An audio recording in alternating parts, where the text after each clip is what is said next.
Hey guys, it's Kevin again, and this is going to be my review for Twisted Season 1, Episode 15, Danny Indemnity.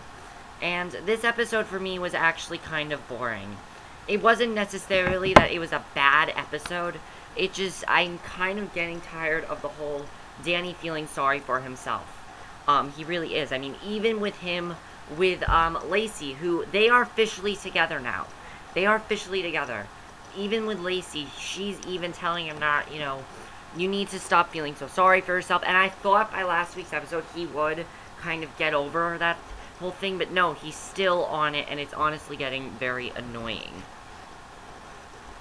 It's not that it's not interesting anymore. It's still very, very good. It's just like, it just feels like it's hard to accept. It feels like Danny, it's just hard to accept such a change that, it's very negative. In the beginning of the show, when you saw Danny, he was very witty, he was very, funny at points, he was witty, and one of the things that I loved about his character was his wit. He doesn't have that anymore because he's so drawn out by the fact that, oh my god, I killed my father. He can't accept it. He can't get over it. He feels that something bad needs to happen to him. And he's gonna wind himself in a very bad situation at this point. I really think he will. But, I mean, now everyone knows he didn't kill Regina. We know he didn't murder his aunt. And, it replaces it with a question of who exactly moved. Right in the beginning of the episode, we see that he finds out that his father's dead. And he sees his father's car from the woods. It was in a car crash. Why is his body in a car crash? Who staged all this? And did that person do so in order to protect Danny and or Joe? We really did not know at this point. Danny, though, is very upset about this. He doesn't know what to do exactly. And it's a very big question with an endless array of answers. And everyone's a suspect at this point. Honestly, everyone is. I'm just gonna say, though, that I felt like this episode was not that interesting. It really wasn't. Yes, I get the whole finding his body in a car thing. It's just not that interesting anymore because it's not suspenseful. It's not. We know. It's like they ended things way too quickly. I don't think they should have ended things so quickly. Last week, I loved it because it was more about trying to let go of everything. And this one was about that too, but I don't want the rest of the season to be about trying to let go of things. I don't want that to be the season. It's annoying, honestly. It really is. However, when Karen finds out, we do see a little more with Karen in this episode. When she finds out Vikram's alive, she wants to inherit his money, and she starts, like, spending stuff on him, going on a shopping spree, things like that. We did get to see that from her, which I kind of like. We also get to see with Karen that her relationship with Jack is improving, which I also thought was kind of cool. I like seeing that with her character, and I like seeing that her relationship with Jack is improving. It seems like they're really starting something up. However, we don't really know if we can trust Jack at this point, because it seems like it's a little too good to be true. He basically says, I'd do anything for you, and things like that. And just if you think about these type of shows, it seems too good to be true. I'm thinking Jack could possibly be the person who put Vikram's body in the car. It could be him. You never know, though. I'm really not sure. It's going to be very interesting to see what happens there.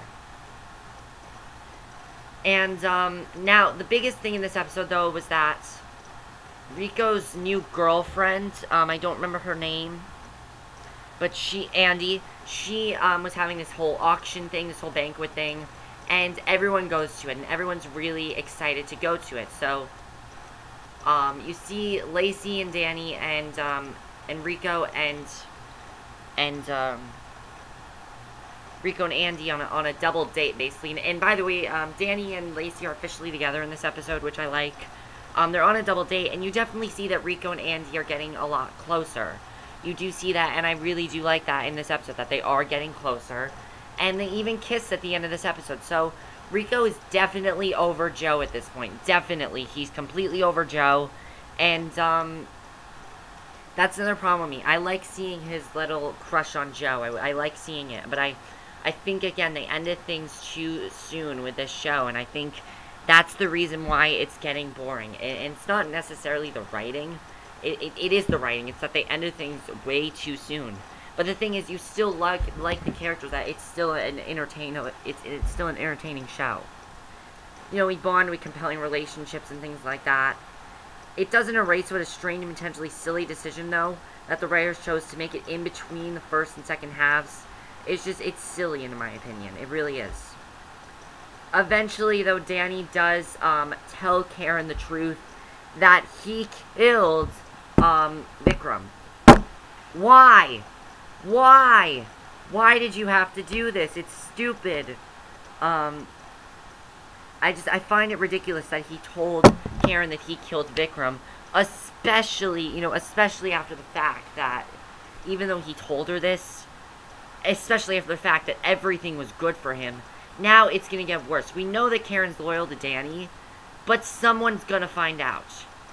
You know, if she tells Jack, something bad I think could happen. I don't trust Jack at this point. I don't. I feel it's too good to be true. However, I also feel he could be trying to protect him. You know, I don't really know what to think of Jack right now. I don't. Because it just seems like you can't really trust him. But I don't think that was the right thing for Danny to do.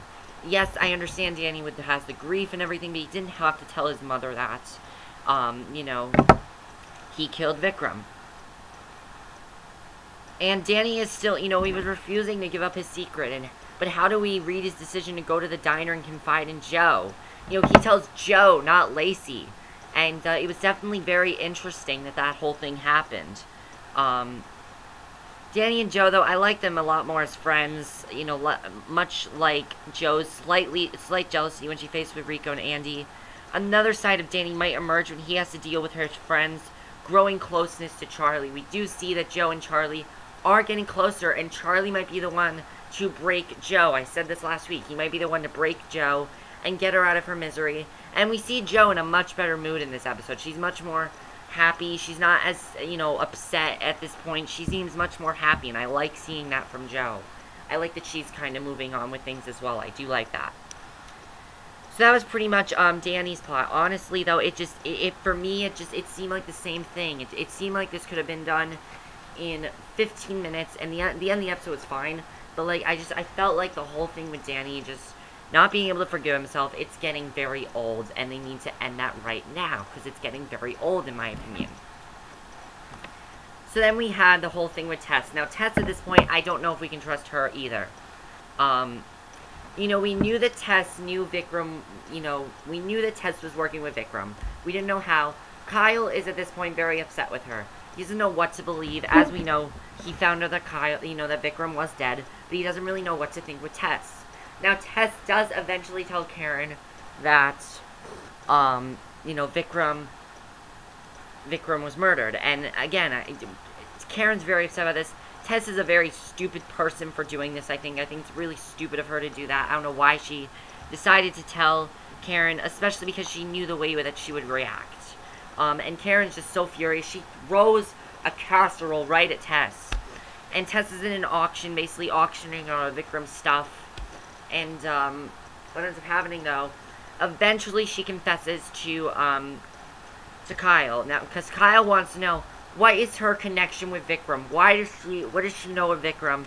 Why did she not tell him? What was the whole thing about? And I really love this reveal. I thought this was probably my favorite part of the episode, because we finally found out why Tess was working with Vikram. We basically find out that when Tess and Kyle broke up in I believe high school, she was approached by Vikram. They had sex, and she had another baby before Joe that she put up for adoption. She did not want, you know, Vikram didn't want to raise the child. She put up for adoption, and Vikram left her. That is how she knows Vikram. But I feel there's more to this. I feel like there's something else that she's not telling him. And that's all we really know at this point. And I think it's a great reveal. I'm really looking forward to seeing what happens with that particular storyline. And I thought that was very well done. That was probably my favorite part of the episode. So we're not really sure what's going to happen there either, and how Kyle's going to react, you know, when he finds this out. How's he going to react? Also, how is Karen going to react when she finds out about Danny murdering Vikram? How's that going to work? Do we really know? Now, Tess did not specifically say it was Vikram. She said there was a man who had a one-night stand with her, and it could possibly be Vikram. She didn't word for word say it was Vikram. We just kind of think that Vikram could be the father of this lost child. Also, are we going to meet this lost child? I'm thinking we might meet him, but I'm not really sure. But that's it for my review. I hope you enjoyed it. Again, this episode was just okay. I really was not as into it this episode. I liked it, but it felt too calm for me. I don't want this to be a calm show. I want this to be a show that's a little calm in last week's episode, but I want things to start getting more intense. I think it will, but that's it for my review. I hope you enjoyed it, and I'll see you guys in my next video, which will be my review for Arrow. So, see you then. Bye.